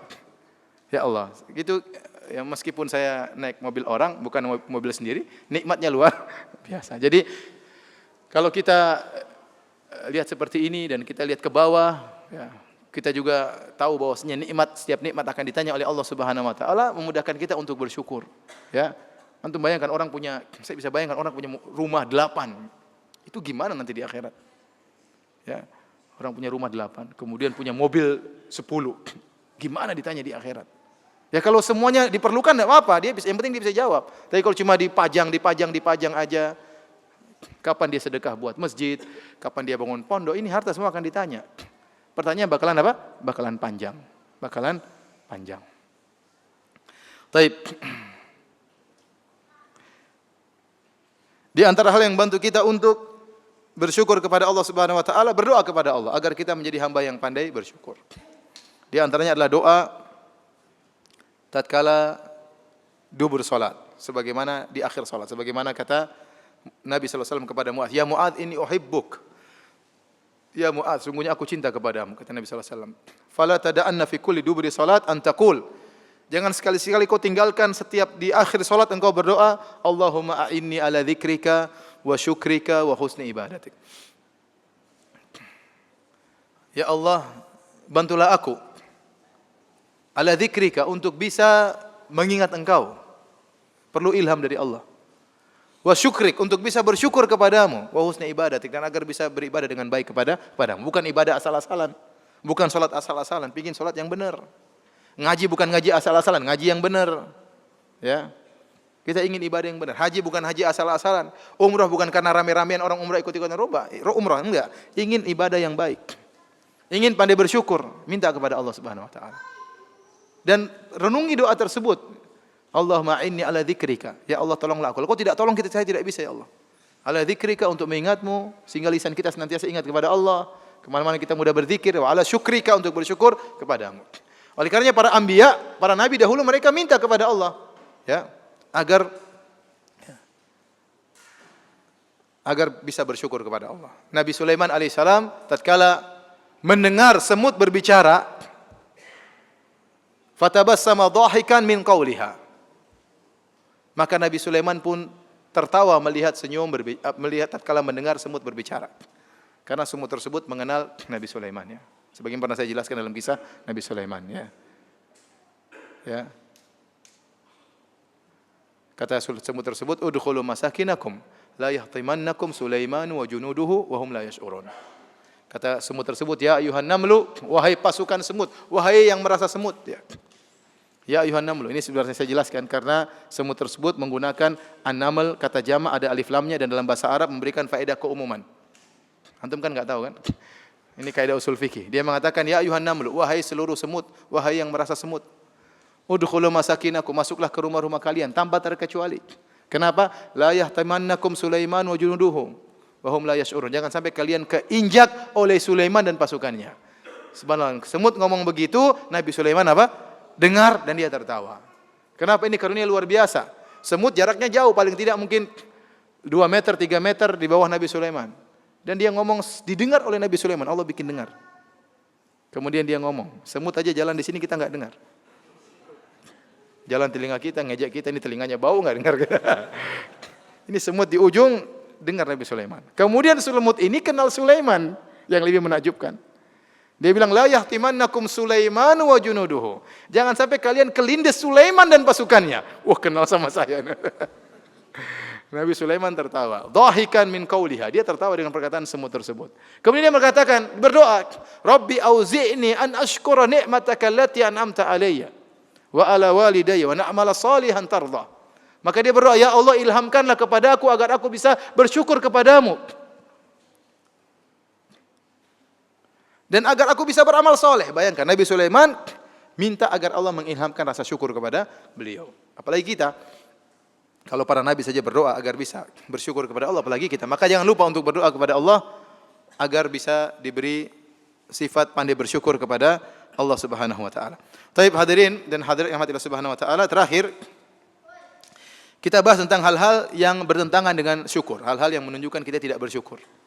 Di antara hal-hal yang menunjukkan kita tidak bersyukur, yang pertama penyakit yang namanya penyakit ujub. Penyakit ujub adalah ya bangga dengan diri sendiri, lupa dengan al-mun'im al-haqiqi, siapa pemberi nikmat yang sungguhnya. Ya. Sehingga dia merasa keberhasilan karena dirinya. Sebagaimana perkataan Fir'aun, sebagaimana perkataan Qarun, tatkala dia memiliki harta yang banyak, dia mengatakan innama utituhu ala ilmin indi. Sungguhnya saya dapat rezeki yang banyak ini, saya dapat harta yang banyak ini ala ilmin indi, karena saya punya ilmu tentang masalah mencari harta. Jadi ini hati-hati. Ya.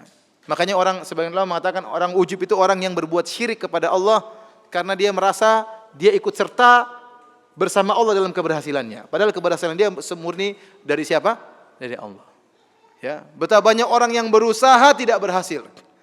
Terkadang terungkap dari sebagian orang, karena saya banyak pengalaman akhirnya saya berhasil. Ya, karena saya banyak pengalaman. Karena saya cerdas makanya saya berhasil.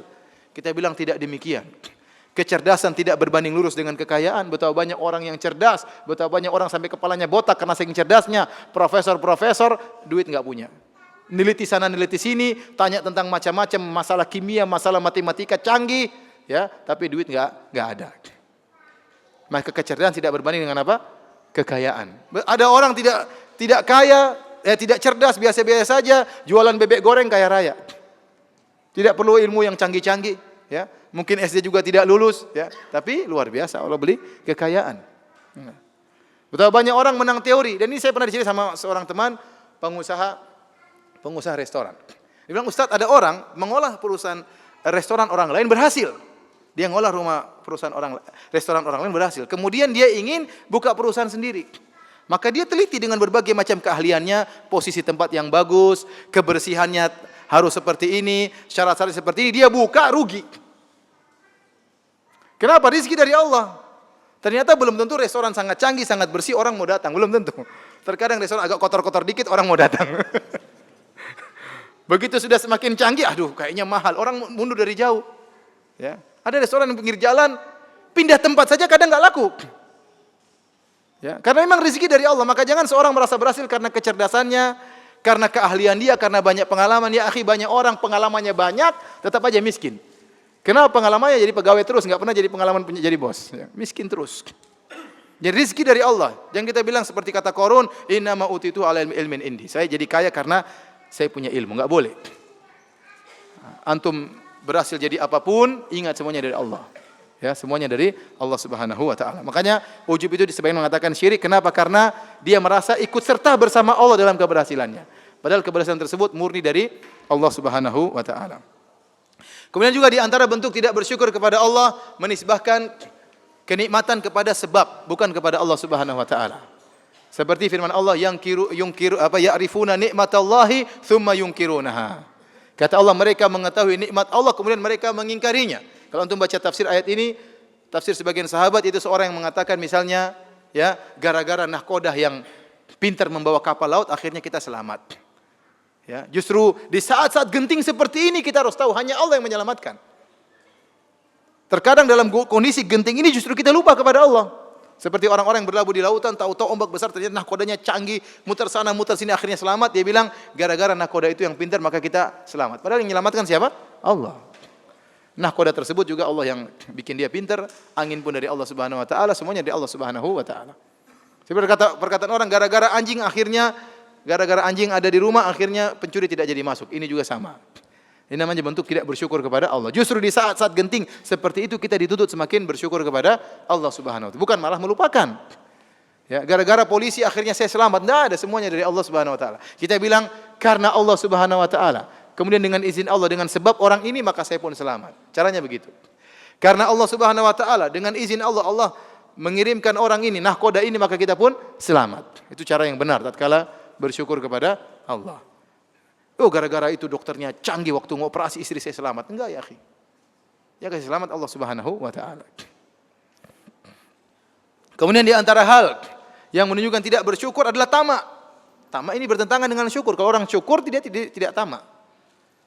Dia mencari harta bukan kalau dia mencari harta karena Allah, tidak apa-apa. Tapi kalau dia mencari harta karena tamak untuk dirinya, untuk menimbun kekayaannya, ya akhi, apa faedahnya akhi anda terlalu kaya?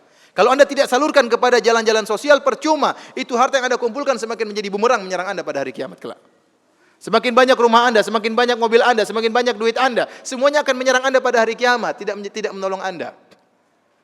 Kapan harta tersebut menolong anda? Tatkala anda jalankan disumbangkan di jalan Allah, jadi amal soleh menemani anda di kuburan. Tapi kalau anda tidak jadikan amal soleh, akan anda tinggalkan dan akan menyerang anda pada hari kiamat kelak. Ya.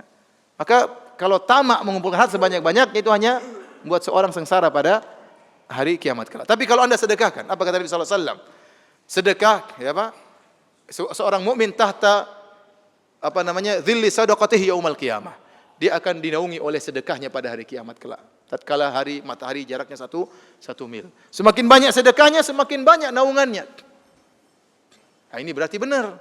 Dia sudah infakkan di jalannya, maka sedekah tadi, harta tersebut jadi amal soleh akan menemani dia pada hari kiamat kelak. Kalau enggak, akan dia tinggalkan di dunia, akan menyerang dia pada hari kiamat. Maka seorang yang sadar akan hal ini, dia seharusnya tidak tamak. Kalau dia mencari harta, maka harus dia sisihkan untuk sebagiannya untuk di jalan akhirat, ya, untuk kepentingan dia di akhirat, ya. Maka seorang benar, saya sering ingatkan, seorang terkadang dia ingin safety bagi anaknya, bagi istrinya, dia belikan rumah buat anaknya, dia harus juga punya jaminan untuk dia di akhirat. Beli rumah istana di akhirat, bangun masjid, ya, bangun pondok, ya, untuk punya istana di akhirat. Dia harus pikirkan dia juga, jangan pikirkan anak istrinya saja. Dia harus pikirkan dia juga harus punya jaminan di akhirat. Kemudian di antara hal yang menunjukkan seorang tidak bersyukur kepada Allah adalah hasad. Kapan anda hasad menunjukkan anda tidak bersyukur. Kapan anda hasad, anda berarti tidak bersyukur. Kenapa? Hasad itu bentuk protes kepada pemberian Allah Subhanahu wa taala. Ahum yaqsimuna rahmata rabbik. Nahnu qasamna bainahum ma'isyatahum fil hayatid dunya. Kata Allah, apakah mereka yang bagi-bagikan, ya, rahmat Allah? Apakah mereka yang mengatur pembagian rizki Allah? Apakah mereka yang mengatur tentang pembagian ini kepintaran, rizki, nikmat? Yang mengatur hanya Allah Subhanahu wa taala. Kami yang mengatur, kata Allah Subhanahu wa taala. Ya, tatkala ada orang Allah jadikan kaya, ada orang jadi yang miskin, maka jangan kita hasad kepada yang kaya. Kalau kita hasad, kita seakan-akan protes dengan pembagian Allah Subhanahu wa taala. Maka seorang salaf mengatakan, wa ta'ammaltu hadhil ayat. Saya perhatikan terhadap ayat ini, sampailah dia pada firman Allah, nahnu qasamna bainahum ma'isyatahum fil hayatid dunya. Kami yang bagi-bagi, kata Allah. Rizki, kecerdasan, kepintaran, ya, dan macam-macamnya Allah yang bagi-bagi. Maka saya pun ridho dengan pembagian Allah Subhanahu wa taala dan saya tidak pernah lagi hasad kepada seorang pun. Saya kasih sederhana tadi agar kita tidak hasad. Anda mungkin lihat orang rumahnya banyak. Tadi Anda bilang alhamdulillah kalau saya punya rumah banyak seperti dia, belum tentu saya bisa sempat beribadah. Bagaimana di akhirat saya bisa jawab pertanyaan begitu banyak.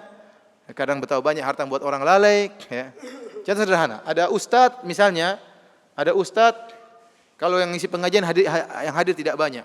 Ada ustadz lain yang kalau mengisi pengajian orangnya ramai sekali, maka yang pengikutnya sedikit jangan hasad kepada yang banyak. Ya, dia dalam hati dia mengatakan, coba kalau saya seperti dia belum tentu saya bisa ikhlas. Ya, mungkin saya ria, ya. Mungkin saya terfitnah dengan dunia, ya, macam-macam. Jadi dia berpikir seperti itu, dia tahu saya begini ini yang terbaik di sisi Allah Subhanahu wa taala. Betapa banyak orang yang terkenal di dunia tapi tidak terkenal di langit. Dan betapa banyak orang-orang tidak tahu di dunia tapi terkenal di mana? Di antara malaikat di langit, ya. Oleh karena seorang tatkala berpikir seperti ini, insyaallah akan tidak ada hasad dari dirinya dan dia berusaha melawan. Hasad itu pasti melewati hati kita. Siapapun pernah hasad. Ya, kata Ibnu Taimiyah rahimahullahu taala, ya la yakhlu jasadun min hasadin. Tidak ada jasad yang selamat daripada hasad. Walakin al-karim yukhfi, tapi orang yang mulia menyembunyikan hasadnya. Wal laim yubdi, adapun orang yang buruk akan menampakkannya. Nah, kalau tertimpa hasad dalam diri antum, segera lawan. Yang dilarang oleh Allah kalau bercokol hasad tersebut. Ada penumpang lewat itu tidak ada yang selamat. Penumpang lewat biarin aja. Dibuang, dilawan. Tapi kalau bercokol terus, ditanam hasad kemudian bikin jengkel dan macam-macam, ini yang haram. Maka saya ingatkan, kalau Anda hasad berarti Anda tidak bersyukur kepada Allah Subhanahu wa taala. Demikianlah para hadirin dan hadirat yang dirahmati Allah Subhanahu wa taala, kajian kita pada kesempatan kali ini ya. Saya ingatkan kembali, bersyukur mendatangkan kebahagiaan. Kapan Anda menjadi orang yang bersyukur, Anda akan bahagia. Kapan Anda tidak bersyukur, maka Anda terus dalam penderitaan dan jauh dari kebahagiaan. Wallahu ta'ala alam bisawab. Kalau ada yang bertanya, saya persilahkan. Ustadz, ana sadar manusia punya banyak kekurangan. Ana minta nasihat tentang sikap Rasulullah kepada istrinya. Bagaimana menasihati istri terkait sifat jeleknya tanpa membuat dia sedih? Apakah ana cukup diam, bersyukur dengan sifat jelek ini? Dan berdoa kepada Allah untuk kebaikannya? Tidak. Kalau Anda sayang kepada istri, nasihat. Di antara Anda bersabar dan juga menasihati, ya. Ya, bersabar dan juga menasihati, ya. Jadi bersabar itu bukan hanya pasrah, ingat ya. Makanya dikatakan Allah Subhanahu wa taala berkata, "Wasbir kama sabara ulul azmi minar rusul." Ya. Kata Allah, bersabarlah engkau wahai Muhammad sebagaimana sallallahu alaihi wasallam, sebagaimana para rasul ulul azmi yang bersabar. Ulul azmi itu adalah orang-orang yang memiliki tekad. Ini dalil bahwasanya kesabaran digabungkan dengan tekad. Jadi Anda bersabar tapi bukan pasrah, berusaha. Bersabar istri misalnya memiliki akhlak yang buruk, tapi nasihati dia. Pilih waktu-waktu yang tepat untuk menasihati istri. Contoh misalnya ngobrol sebelum tidur sambil mijit-mijit istri. Ya, jangan pas lagi marah kemudian Anda nasihati, susah untuk dia terima. Tetapi pasti lagi tenang, lagi berdua-duaan, lagi mijit-mijit istri, lagi makan berdua, mungkin masak Indomie makan bareng misalnya. Nasihati. Kalau dia marah, biarin aja, tapi tetap Anda lembut. Meskipun dia marah akan masuk di filenya. Ya. Terkadang tidak semua orang bisa nerima langsung. Terkadang dia baru nerima belakangan. Jadi terjadi di zaman Nabi SAW. Nabi menasihati sebagian orang, di hadapan Nabi dia tidak terima, tapi belakangan dia kemudian masuk Islam. Ya. Yang terjadi juga sebagian orang kita nasihati, di depan marah-marah dia, biarin aja. Lama-lama dia berubah, karena sudah masuk ke dalam file otaknya. Jadi masalah istri memang harus banyak sabar ya. Makanya Rasulullah SAW mewanti-wanti dalam banyak ayatnya, dalam banyak hadisnya. Kata Rasulullah SAW, "Istausu bin nisa'i khairan." Hendaknya kalian saling mewasiatkan untuk berbuat baik kepada istri. Ya, fa innahunna khuliqna min dhila. Kenapa? Kata Nabi, mereka diciptakan dari tulang rusuk. Wa inna a'waja syai' fi dhila a'lahu. Dan yang paling bengkok dari tulang rusuk adalah bagian atas. Sebagian ulama menafsirkan karena yang paling bengkok itu lisannya perempuan. Ya.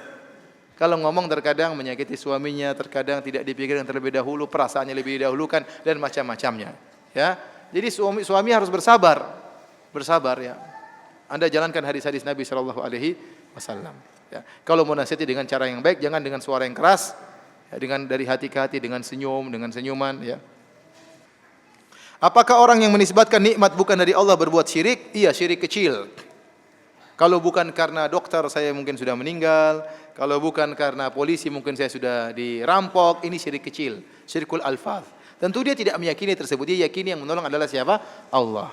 Tetapi Rasulullah SAW ingin kita bersyukur bukan cuma di hati, di lisan pun kita disuruh bersyukur. Maka seorang yang menisbahkan keberhasilannya atau keselamatan dia kepada selain Allah, maka itu syirik kecil. Syirik kecil. Secara hukum asalnya adalah syirik kecil. Ustadz misalnya punya istri lebih dari satu. Ini masih misalnya lagi. Syukuri yang ada. Nanti kalau bersyukur ditambah oleh Allah Subhanahu wa taala. Dan kita mampu dari fisik dan kemampuan harta, akan tapi satu aja belum tentu habis. Ya sudah, ngaku satu aja belum tentu habis, ya sudah. Jadi syukuri yang ada, nanti kalau bersyukur kata Allah, la in syakartum la azidannakum. Kalau bersyukur maka aku akan beri apa? Tambahan. Yang satu benar-benar diservis dengan sebaik-baiknya, dididik dengan sebaik-baiknya, baru beranjak kepada yang kedua, kalaupun mampu. Pak Ustadz, tadi kan Pak Ustadz bilang kalau kita bersyukur itu harus banyak berzikir. Bolehkah berzikir saat sedang kajian tapi zikirnya hanya sebatas kita sendiri yang mendengar? Dan bolehkah berzikir saat sedang apa saja? Ya, selain di toilet. Terima kasih, mohon penjelasan. Iya, kita waktu menghadiri kajian, ya, sebaiknya kita konsentrasi. Ya. Kalau ternyata zikir kita mengganggu konsentrasi kita, maka ini mengganggu tujuan dari apa? Kajian. Ya. Oleh karena tatkala orang menghadiri khutbah Jumat, jangan berzikir sendiri, karena dia sedang mendengar zikir. Fas'au ila dzikrillah. Khutbah Jumat itu zikir. Ya, khutbah Jumat apa? Zikir. Maka dia karena itu mengingatkan kepada Allah Subhanahu wa taala. Ya. Tapi kalau dia bisa hatinya bisa dua sambil berzikir bisa ikut pengajian ya enggak apa-apa, enggak ada yang larang ya. Tapi sebaiknya konsentrasi ya, karena para ulama dahulu waktu menghadiri kajian mereka mendengar dengan baik karena ilmu itu butuh untuk diresap, untuk dipahami ya, untuk dicari apa yang tidak dipahami, untuk ditanyakan ya. Adapun di mana-mana silakan berzikir. Di antara ibadah yang pahalanya banyak yang dilelehkan oleh banyak orang adalah zikir. Zikir itu ibadah yang paling mudah. Anda jadi mobil berzikir, subhanallah, astagfirullah, alhamdulillah ya. Anda di pesawat bisa berzikir, di mana saja bisa berzikir. Namun banyak orang yang tidak berzikir. Kalau saya di Arab Saudi, saya sering dengar orang banyak berzikir. Orang tua sambil jalan astagfirullah, astagfirullah, sambil jalan ada yang ya subhanallah, alhamdulillah. Kita dengar dia berzikir. Ya, banyak. Di sini ibadah seperti itu kurang hidup, ya, kurang hidup ya. Kenapa? Terkadang kita malu mau berzikir ya.